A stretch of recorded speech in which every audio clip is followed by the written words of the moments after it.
بسم الله الرحمن الرحيم.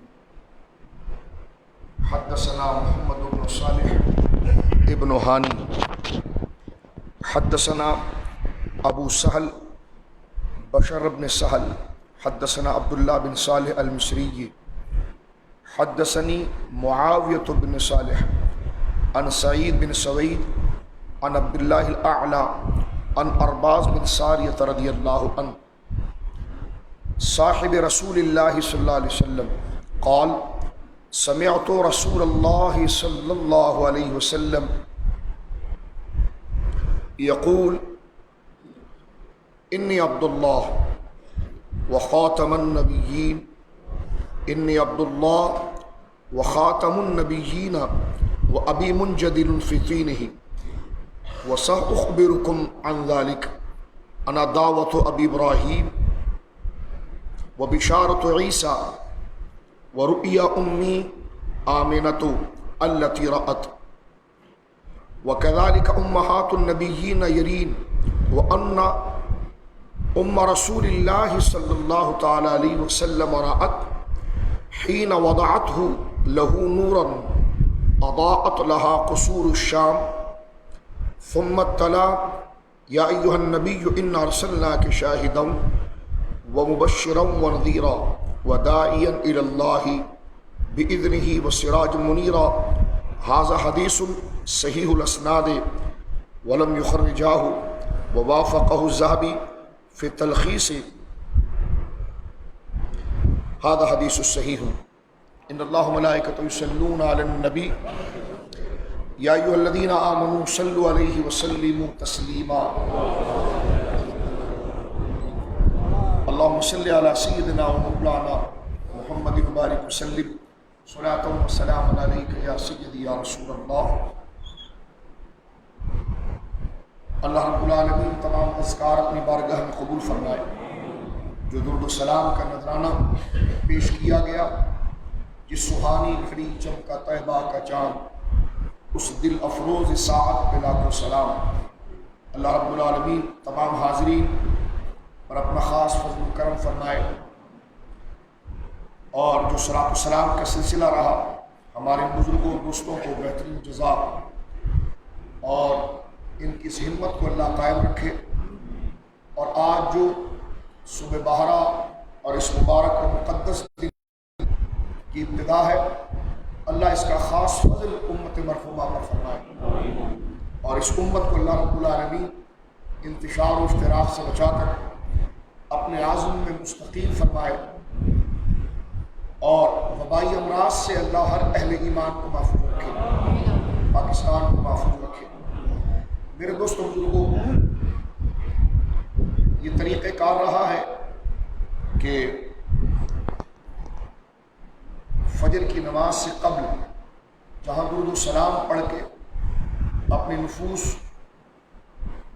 اور اپنی طبیعتوں کو ایمان کے جذبوں سے ہم نے سرشار کیا ہے، وہیں پر نبی مکرم صلی اللہ علیہ وسلم کی عظمت و شان جو اللہ رب العالمین نے ہمارے آقا کو عطا فرمائی ہے، مختصر سے کچھ صحیح احادیث اور چند فرامین کو سن کر ہم اپنی دعاؤں کا ذریعہ اور اپنی ایمان کی استقامت کا ذریعہ بنائیں. انشاءاللہ العزیز مکمل وقت سنتوں کا دیا جائے گا، اور میں اور آپ انشاءاللہ سنت ادا کر کے پھر نماز فجر ہے، اور اس کے بعد انشاءاللہ العزیز ادب و احترام کے ساتھ، تزک و احتشام کے ساتھ موئے مبارک شریف کی زیارت کا جو سلسلہ ہوتا ہے بحمد اللہ تعالیٰ وہ جاری ہو. میرے دوستوں بزرگوں، سب سے پہلے تو ہم اللہ کا شکر ادا کرتے ہیں کہ اللہ رب العالمین نے ہم جیسے کمزور، ناتواں اور اپنے عمل کے اعتبار سے بے اہم لوگ ہیں کہ جن کے پاس کوئی قوت عمل نہیں، اللہ رب العالمین کا بے حد شکر و کرم ہے کہ اس نے اپنی حبیب کی امت میں پیدا فرمایا. سبحان اللہ و بحمدہ سبحان اللہ العظیم. اس نبی محترم کی امت میں پیدا فرمایا. اگر ہم اپنی نفوس اور اپنی توجہ کو اس طرف لے کے جائیں کہ کہ جس کی امت میں آنے کی چاہت حضرات انبیاء نے کی۔ طبرانی میں موجود ہے کہ براہ راست حضرت موسیٰ علیہ السلام نے یہ دعا کی کہ یا اللہ مجھے نبی آخر الزمان کی امت میں پیدا فرما، اس لیے کہ اللہ رب العالمین جل وعلا نے اس امت مرحومہ کو جو شرف اور مقام عطا فرمایا ہے، کثرت نیکی، عبادات کا آسان اور ہلکا ہونا، تھوڑی سی نیکی کے اوپر کئی گنا زیادہ اجر ہونا، احکام کا سہل ہونا، اور پھر کثرت گناہ کے باوجود اللہ کے حضور استغفار کے جملے کہنا، تو اللہ رب العالمین کا کرم کہ اس سارے گناہوں کو معاف کر دینا، یہ سب کا سب کرم دارائے رسالت مصطفیٰ کے اندر آنے کی وجہ سے۔ گزشتہ امتوں کو نہ ایسی آزادی تھی، نہ ان کے پاس اتنے آسان احکام تھے۔ کپڑے ناپاک ہو جائیں ان کے تو کپڑا کاٹ دیا جائے، جسم پر نجاست لگ جائے تو چمڑی نکالی جائے۔ عبادت کے لیے ایک جگہ مخصوص تھی اور عبادت کی پابندی بھی لازم تھی، اور جو جگہ عبادت اور کے لازم ہے اس کے لیے اگر ایک بندہ کئی میل دور بھی ہے اس نے آ کر ادھر عبادت کرنا ہے، آزادی سے وہ نہیں کر سکتا، جس کو رات بھی ہم نے ذکر کیا سورہ اعراف میں۔ اللہ رب العالمین نے حضرت موسیٰ سے یہ بات فرمائی کہ میرا نبی جو آنے والا ہے اس کی شان یہ ہے کہ وَيَدَعُ عَنْهُمْ إِسْرَهُمْ، کہ وہ جو تیری امت کی کمر پر ہم نے بوجھ رکھا ہے نا اپنی عبادت کا، وہ اس کو اتار دے گا۔ احکام کی سختی کا، کتنی سختی کہ کپڑے پر نجاست لگ جائے تو کپڑا کاٹ دیں، بدن پر لگ جائے تو چمڑی نکالیں، اور اس میں اگر کوئی کوتاہی کی گئی تو عذاب گویا کہ سر کے اوپر کھڑا ہے۔ تو اللہ رب العالمین نے ہمارے نبی مکرم صلی اللہ علیہ وسلم کی یہ شان بیان کیا ہے، فرمایا وَيَدَعُ، وہ اتارے گا، وہ نبی آئے گا موسیٰ ہمارا محبوب، وَيَدَعُ، وہ اتارے گا، عَنْهُمْ، تیری امت پر جو بوجھ ہے، وہ إِسْرَهُمْ، اور جو ان پر بوجھ ہے اس کو اتارے گا، وَالْأَغْلَالُ الَّتِي كَانَتْ عَلَيْهِمْ، اور ان کی گردنوں میں جو رسے ڈلے ہوئے ہیں سختی کے، عبادت کے، وہ اس کو کھول دے گا۔ فرمایا یہ شرف اللہ رب العالمین فرماتا ہے یہ ہم نے اپنے محبوب کو عطا فرمایا۔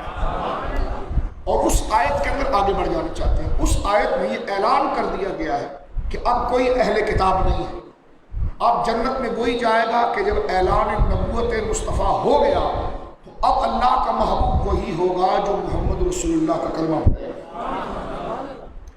ابو داؤد شریف کی حدیث ہے، اس میں کوئی خوش فہمی نہ رہے کہ ہم اہل کتاب جنت میں جائیں گے۔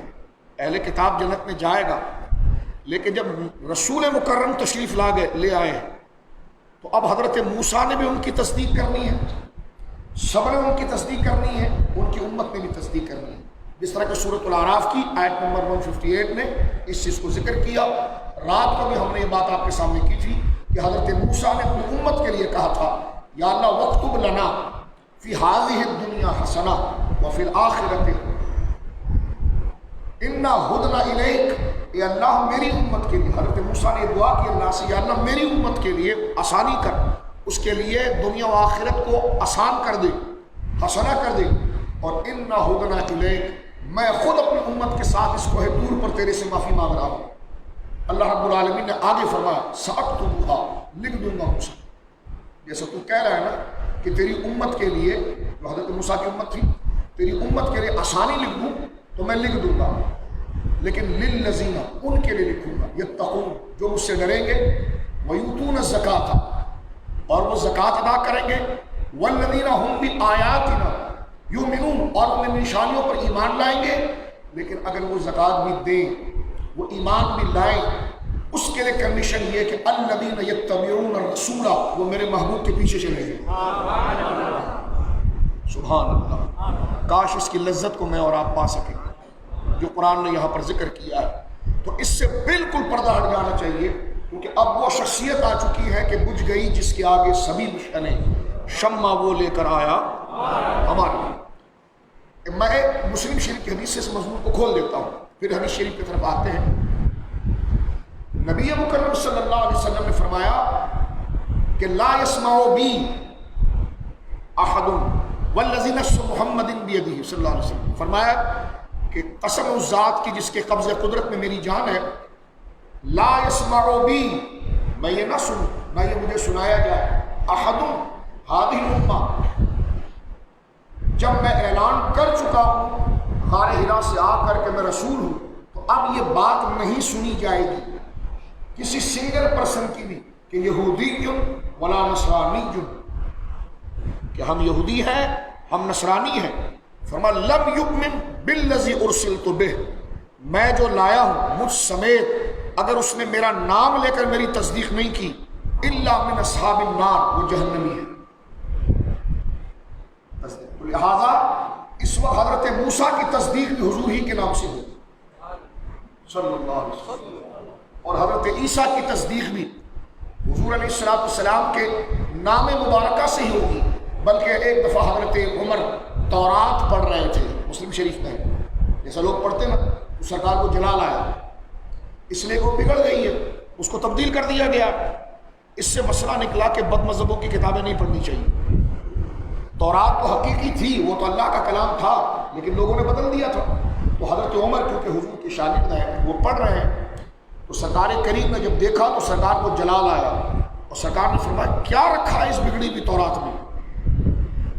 لو کان موسیٰ حیا، آج عمر اگر موسیٰ زندہ ہو کر قبر سے بھی آ جائیں، لما وسعہ الا اتباعی، میرے پیچھے چلے بغیر ان کو بھی چارہ نہیں ہے۔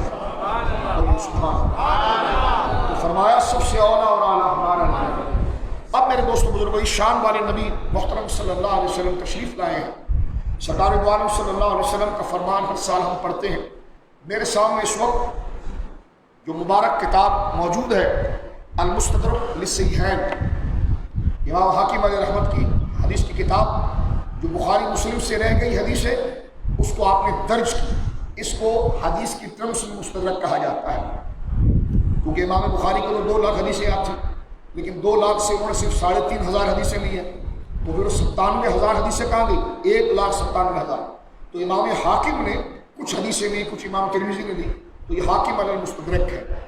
اس حدیث پاک میں یہ ہے کہ حضرت ارباز بن ساریہ رضی اللہ تعالیٰ رسول کریم صلی اللہ علیہ وسلم کے جلیل القدر صحابی ہیں، وہ فرماتے ہیں سمعت رسول اللہ صلی اللہ علیہ وسلم، میں نے رسول مکرم صلی اللہ علیہ وسلم سے سنا، یقول کہ آقا کریم فرما رہے تھے اپنے صحابہ سے، انی عبداللہ، میرے صحابہ میں اللہ کا بندہ ہوں، وخاتم النبیین، اور اللہ نے مجھ پر نبوت کو ختم کر دیا، وہ ابی، اور میرے باپ آدم، منجدل فی دینہ، جس وقت ان کا خمیر مٹی میں گوندا جا رہا تھا تو میں نبی ہو چکا تھا۔ سأخبرکم ذالک، مزید اور باتیں میرے صحابہ میں آپ کو بتاؤں؟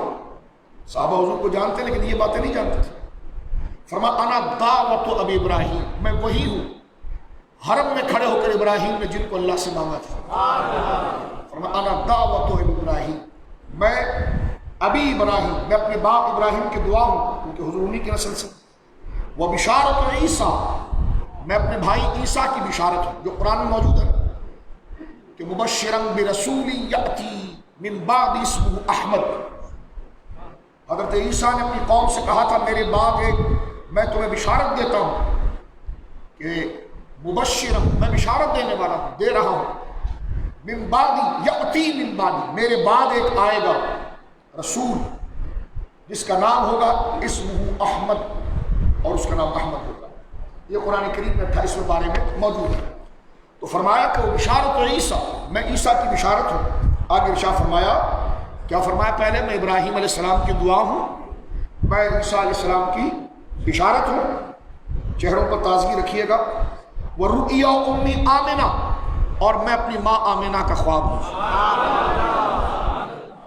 یہاں تھوڑا دیر رکتے ہیں۔ آمنہ سیدہ ہمارے آقا و مولا صلی اللہ علیہ وسلم کی امی جان کا نام ہے۔ آمنہ کے کئی معنی ہیں، ہمارے لغت کے امام نے اس کو جمع کیا اور اس کے معنی واضح ہیں۔ ایمان لانے والی، ایمان والی، تصدیق کرنے والی، امن دینے والی، سکون و راحت ایمان دینے والی، یہ نام مبارک ہے آمنہ۔ سبحان اللہ، یہ سرکار کی امی جان کا نام۔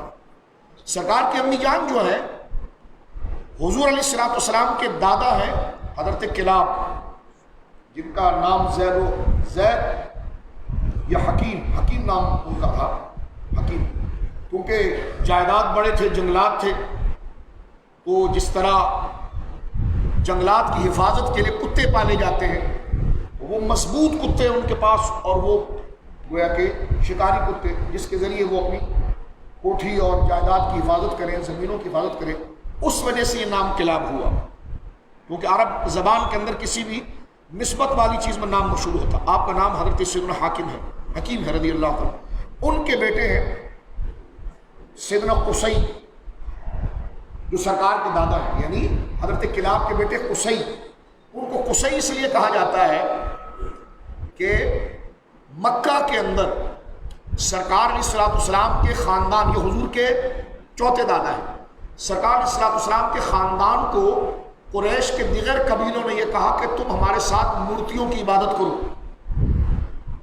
تو حضرت کلاب وغیرہ نے ان سے جھگڑا کیا، کہا ہم ابراہیم کی اولاد ہیں، ہم بتوں کو نہیں پوچھتے، اور آپ تاریخ کو پڑھیں، وقت نہیں ہے، ایک بہت بڑی جنگ مکہ کے اندر ہوئی، تو قریش کے جو مشرکین قبیلے تھے انہوں نے حضور کے دادا اور ان کے بھائیوں کو مکے سے نکال دیا، اور وہ وہاں سے نکل گئے۔ نکلنے کی وجہ کیا تھی؟ اللہ کی توحید، اللہ کی وحدانیت۔ ملک شام پہنچے، حضرت قصی کی ولادت وہیں میں، قصی اقصا بمعنی دور، عربی زبان میں دور کو اقصا کہتے ہیں، دور جگہ کو، جیسا عربی میں اقصى الغائب، منتہا، تو آپ کی ولادت مکہ سے دور ہوئی تھی، تو اس لیے آپ کو قصی کہا جاتا ہے۔ تو اب آپ دیکھ لیجیے اہل ایمان وہ ہیں جو توحید پر تھے ہی نہیں بلکہ توحید کے لیے جھگڑتے بھی تھے۔ اچھا، اب حضرت کلاب کے ایک بیٹے قصی ہیں، ایک بیٹے زہرہ ہیں، ایک بیٹے قصی ہیں اور ایک بیٹے زہرہ ہیں۔ زہرہ کے ایک بیٹے عبد المناف ہیں۔ یہ سلسلہ قصی کا چلا گیا اس طرف، یعنی حضرت قصی، پھر آگے جناب جو حضرت ہاشم عبد المطلب، یہ اس طرف چلا گیا، اور ادھر سے قصی کے بھائی جو دوسرے سگے بھائی زہرہ، ان کے بیٹے عبد المناف، اور پھر ان کے بیٹے وہب اور ان کی بیٹی آمنہ۔ تو گویا کہ یہ سلسلہ جا کر اوپر حضرت سیدنا کلاب کے ساتھ مل جاتا ہے۔ سرکار بنو ہاشم کہلائے، یعنی حضرت عبداللہ، سرکار کے ابا جان حضرت عبداللہ بنو ہاشم ہیں، اور سیدہ آمنہ بنو زہرہ ہیں، کیونکہ اپنے ان داداؤں کے نام سے۔ لیکن اوپر جا کر یہ سلسلہ ٹھیک 2 واسطوں کے بعد جڑ جاتا ہے سیدنا کلاب تک اور پھر حضرت ابراہیم تک، تو یہ گویا کہ آل ابراہیم ہے۔ سیدہ آمنہ کے بارے میں رسول کریم نے فرمایا کہ میں اپنی ماں کا خواب ہوں، اور میں یہاں ایک جملہ کہہ دینا چاہتا ہوں کہ کائنات کی سب سے خوشبخت خاتون نبی کی ماں ہوتی ہے۔ نبی کی ماں وہ عورت ہو، نبی کی ماں وہ عورت ہوتی ہے جس سے اللہ باتیں کرتا ہے۔ ابھی تک لوگوں کو نبی کا پتہ نہیں ہوتا، لیکن اللہ رب العالمین سب سے پہلے جو بتاتا ہے کہ تیرے بطن میں کون ہے، وہ نبی کی ماں ہوتی ہے۔ بلکہ مجھے کہنے دیجئے، کاش اس بات کی لذت ہمیں ایمانی طور پر آئے کہ اس عالم رنگ و بو میں اور اس کائنات میں نبی کی رسالت کی سب سے پہلی عارفہ نبی کی ماں ہوتی ہے، اسے پتا ہوتا ہے میرے بدن میں کون ہے۔ آپ حضرت موسیٰ کا قصہ سنیے، باتیں سمیٹتے ہیں۔ حضرت موسیٰ کا اگر آپ قصہ دیکھیں، حضرت موسیٰ علیہ السلام کی پیدائش سے پہلے فرعون نے خواب دیکھا تھا کہ مصر میں ایک بچہ پیدا ہوگا جو میری حکومت کو گرا دے گا۔ اس نے اعلان کر دیا جتنے بچے پیدا ہو لڑکے مار ڈالو۔ ادھر حضرت موسیٰ علیہ السلام کی پیدائش کا وقت قریب آ گیا۔ اللہ رب العالمین جل وعلا نے ان کی ماں کو کہا، قرآن میں موجود ہے، ان رادوہ الیک، گھبرانا نہیں، موسیٰ آئے گا اور تھوڑی دنوں کے لیے وہ تیرے سے باہر جائے گا، پھر ہم تیرے پاس لوٹا دیں گے۔ اور فرمایا وَجَاعِلُوهُ مِنَ الْمُرْسَلِينَ، اور پھر اس کو اپنے رسولوں میں سے کریں گے۔ یعنی وہ رسول ہونے کا اعلان بعد میں کرے گا، لیکن یہ بات میں اور تو سب سے پہلے جانے گا۔ یہ نبی کی ماں کا مقام ہوتا ہے۔ حضرت موسیٰ علیہ السلام فرعون کے گھر پہنچ گئے۔ فرعون کی بیوی نے ان کو دیکھا اور پسند کیا۔ فرعون نے کہا کہ یہ تو بچہ لڑکا ہے، ہم مار ڈالیں۔ تو فرعون کی بیوی آسیہ بنت مزاحم نے کہا کہ اتنا پیارا بچہ ہے، ہماری تو اولاد بھی نہیں ہے، ہم کیوں ماریں، اس کو پالے نہیں، لے لیا۔ دائیاں بلائی گئی کہ دودھ پلائے۔ نبی ہر ایک کا دودھ نہیں پیتا، نبی پاک دودھ پیتا ہے۔ حضرت موسیٰ علیہ السلام نے 3 دن سے لے کر 9 دن تک کسی کا دودھ نہیں پیا۔ اللہ رب العالمین آگے ارشاد فرماتا ہے وَأَوْحَيْنَا إِلَىٰ أُمِّ مُوسَىٰ، ہم نے موسیٰ کی ماں کو وحی کی۔ دیکھیں ماؤں کا مقام، نبی کی ماں کا مقام۔ اللہ فرماتا اب یہ بات کسی کو نہیں پتا، اللہ جانتا ہے یا نبی کی ماں جانتی ہے۔ اب وہاں پر بھاگم دوڑی لگی ہوئی کہ دودھ کون پلائے گا، تو اللہ رب العالمین نے یہاں فرمایا وَأَوْحَيْنَا إِلَىٰ أُمِّ مُوسَىٰ، ہم نے موسیٰ علیہ السلام کی ماں کو یہ وحی کی، یعنی الہام کیا، اب ارضعیہ، اٹھ جا اور دودھ پلا۔ تو اب دیکھیں نبی کی ماں کا دودھ، یعنی وہ ذات اتنی مشرفہ ہوتی ہے کہ نبی کو جس سے پروان دیا جاتا ہے اس کے لیے وہ دودھ کا تطہیر اور پاک ہونا بھی شرط ہے، ورنہ تو کوئی بھی عورت بچے کو دودھ پلائے، بچہ سینے سے لگ کر دودھ پینے لگ جاتا ہے بھوک سے۔ 9 دن تک حضرت موسیٰ نے دودھ نہیں پیا، اور جیسی ماں آئی تو دودھ شروع کر دیا۔ کس کو پتا تھا یہ ماں ہے، اور ظاہر بھی نہیں کرنا تھا۔ اور ایک وقت ایسا آیا، اللہ رب العالمین نے جو فرمایا تیرے بیٹے کو لوٹا دوں گا، تو آسیہ بن مزاحم نے کہا کہ دیکھو خاتون، ہم تمہیں پیسہ بھی دیں گے دودھ پلانے کا، تم بچے کو گھر بھی لے جاؤ اور اس کو پالو بھی، تو لہٰذا یہ ہے نبی کی ماں کا مقام، اور وہ ہے سیدہ آمنہ، جو حضرت موسیٰ کی ماں پر بھی فضیلت رکھتی ہے۔ اللہ امت کو شعور دے کہ ان کی قبر شریف کا کیا مقام ہے، اور امت کو اللہ شعور دے کہ ان کی منزلت کیا ہے۔ بس بات کو یہاں سمیٹتے ہیں۔ سیدہ آمنہ کا نام جو حضور نے لیا، بلکہ ایک حدیث ایسی میرے دوستوں بزرگوں، اللہ اکبر، شعب الایمان کے اندر سرکار فرماتے ہیں کہ میں عشاء کی نماز پڑھ رہا ہوں نا، اور میرے صحابہ میں عشاء کی نماز میں سورہ فاتحہ پڑھ چکوں، اور اگر میری ماں آمنہ مجھے بلاتی نا تو میں نماز چھوڑ کر اپنی ماں کے پیچھے جاتا۔ اللہم صلی علی محمد وبارک وسلم۔ تو سرکار فرماتے ہیں میں اپنی ماں کا خواب ہوں، اور دل سے سنیے اس بات کو، اور بھائی کسی آدمی کی ماں اور باپ کی تعریف کرو تو وہ راضی ہوتا ہے۔ آج مولود کی رات، اور سیدہ وہ ہیں جن کے لیے حضور پھوٹ پھوٹ کر روتے تھے۔ جب صلح حدیبیہ سے حضور نکلے مسلم شریف میں، اور جب اپنی والدہ کی قبر پر گئے تو حضرت عمر کہتے ہیں میں ایسے درد سے حضور کو کبھی روتا ہوا نہیں دیکھا۔ کہتے اس پہاڑی پر حضور چڑھے اور چڑھ کر حضور بیٹھے، اور سرکار اتنے روئے کہ حضرت عمر کہتے ہیں ہماری ہچکیاں بن گئی، اور سرکار اپنی ماں کی قبر پر بیٹھے ہوئے ہیں اور رو رہے ہیں۔ تو آقا کریم علیہ السلام کو اتنا پیار اپنی ماں سے ہے، تو جو حضور علیہ السلام کے دل میں اپنی جگہ بنانا چاہتا ہے وہ سیدہ آمنہ کو سلام پیش کرے۔ یہ حدیث پاک دیکھیں، بات مکمل کرتے ہیں۔ فرمایا وَرُؤْيَا أُمِّ آمنہ، میں اپنی ماں آمنہ کا خواب ہوں۔ فرمایا کیا؟ فرمایا الَّتِي رَأَتْ، جو انہوں نے دیکھا تھا۔ وَكَذَلِكَ أُمَّهَاتُ النَّبِيِّينَ يَرِينَ، اللہ کے فضل سے نبی کی مائیں سب سے پہلے ان چیزوں کو دیکھ لیتی ہیں۔ یہ حدیث کیسی مومنہ ہوں گی، نام ہی آمنہ ہے۔ فرمایا ان ام رسول اللہ صلی اللہ علیہ وسلم رأت ہنا وضعت له نورا اضاءت لها قصور الشام۔ فرمایا کہ جب حضور پیدا ہوئے تو امی جان نے کہا کہ مجھ سے ایک نور نکلا۔